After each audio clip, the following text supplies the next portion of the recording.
ಕೋಲಾರ ಜಿಲ್ಲೆಯ ಶ್ರೀನಿವಾಸಪುರ ತಾಲೂಕಿನ ಕಲ್ಲೂರು ಗ್ರಾಮದಲ್ಲಿ ಸಮುದಾಯ ಭವನ ಹಾಗೂ ಜೆ ತಿಮ್ಮಸಂದ್ರ ಗ್ರಾಮದ ಗ್ರಾಮ ಪಂಚಾಯಿತಿ ಕಚೇರಿಯ ಸಭಾಂಗಣದ ಉದ್ಘಾಟನಾ ಕಾರ್ಯಕ್ರಮವನ್ನು ಉದ್ಘಾಟಿಸಿ ಮಾತನಾಡಿದ ಜಿಕೆ ವೆಂಕಟಶಿವಾರೆಡ್ಡಿ ಅವರು, ಗ್ರಾಮೀಣ ಭಾಗದಲ್ಲಿ ವಸತಿ ಯೋಜನೆಯಲ್ಲಿ ನಿರ್ಮಾಣವಾಗುತ್ತಿರುವ ಮನೆಗಳಿಗೆ ಅನುದಾನ ಪೂರ್ತಿ ಬಿಡುಗಡೆಯಾಗಿಲ್ಲ.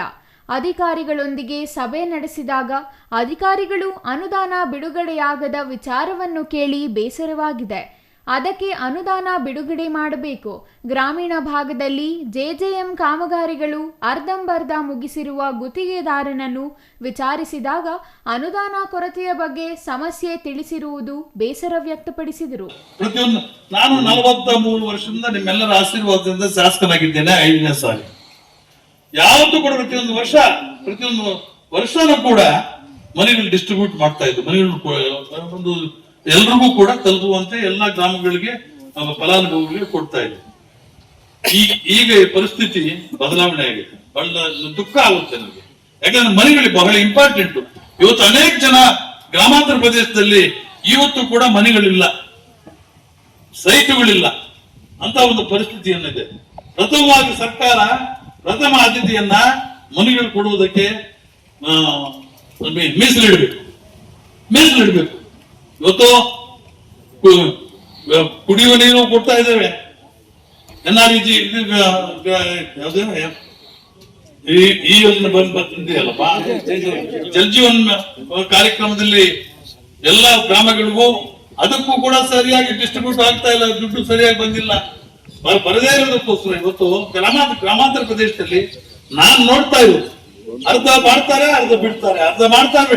ಯಾಕಪ್ಪ ಅಂತಂದ್ರೆ ನಾನು ಗಲಾಟೆ ಮಾಡಿ ಮೀಟಿಂಗ್ ಮಾಡಿ ಸಾಕಾಗಿದೆ.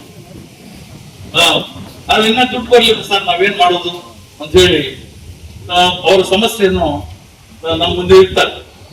ಇಮಿಡಿಯೇಟ್ ಆಗಿ ತತ್ಕ್ಷಣ ಇವೆಲ್ಲ ಕೂಡ ಮನೆಗಳು ಕೊಡುವುದ ಮುಖಾಂತರ ಮತ್ತೆ ಈ ಒಂದು ಜಲ್ ಜೀವನ್ ಮಿಷನ್ ಕಾರ್ಯಕ್ರಮಕ್ಕೆ ದುಡ್ಡು ಕೂಡ ಇಮಿಡಿಯೇಟ್ ತತ್ಕ್ಷಣ ರಿಲೀಸ್ ಮಾಡಬೇಕು ಇಡೀ ಜಿಲ್ಲೆಯಲ್ಲಿ ಅಂತ ನಾನು ಸರ್ಕಾರವನ್ನ ಈ ಸಂದರ್ಭದಲ್ಲಿ ವಿನಂತಿ ಮಾಡ್ತೇನೆ.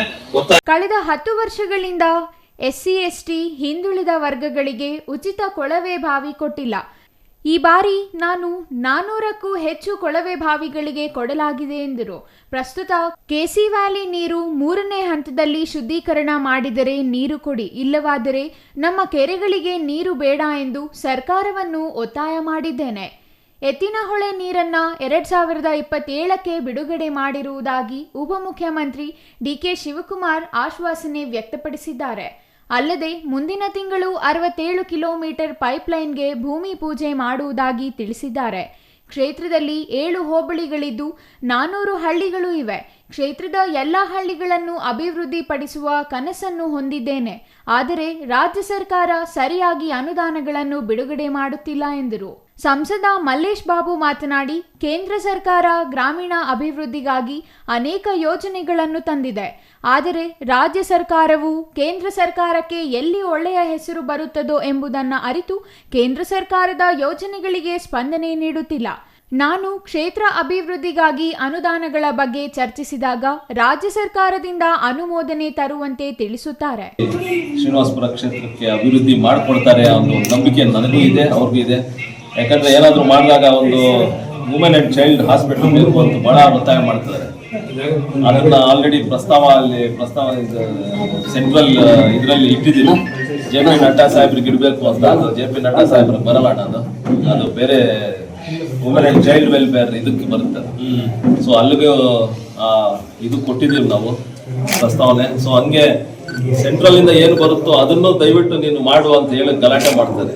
ಕೃಷ್ಣಾ ನದಿಯ ನೀರನ್ನು ತರುವ ನಿಟ್ಟಿನಲ್ಲಿ ಮಾಜಿ ಪ್ರಧಾನಮಂತ್ರಿಗಳಾದ ದೇವೇಗೌಡರು, ಸಚಿವ HD ಕುಮಾರಸ್ವಾಮಿ ಹಾಗೂ ಸಂಬಂಧಪಟ್ಟ ಕೇಂದ್ರ ಮಂತ್ರಿಗಳೊಂದಿಗೆ ಹಾಗೂ ಆಂಧ್ರಪ್ರದೇಶದ ಮುಖ್ಯಮಂತ್ರಿಗಳೊಂದಿಗೆ ನಾನು ಹಾಗೂ ಚಿಕ್ಕಬಳ್ಳಾಪುರ ಸಂಸದ K ಸುಧಾಕರ್ ಅವರು ಹಾಗೂ 2 ಜಿಲ್ಲೆಗಳ ಶಾಸಕರೊಂದಿಗೆ ಚರ್ಚೆ ಮಾಡಿ ಸಾಧ್ಯವಾದಷ್ಟು ಬೇಗ ಅವಳಿ ಜಿಲ್ಲೆಗಳಿಗೆ ನೀರು ತರುವುದಾಗಿ ಭರವಸೆ ನೀಡಿದರು. ಇದೇ ಸಮಯದಲ್ಲಿ 12 ಅಂಗವಿಕಲರಿಗೆ 3 ಚಕ್ರಗಳ ವಾಹನಗಳನ್ನು ವಿತರಿಸಿದರು. Chandrashekar, CTV news, Srinivaspur.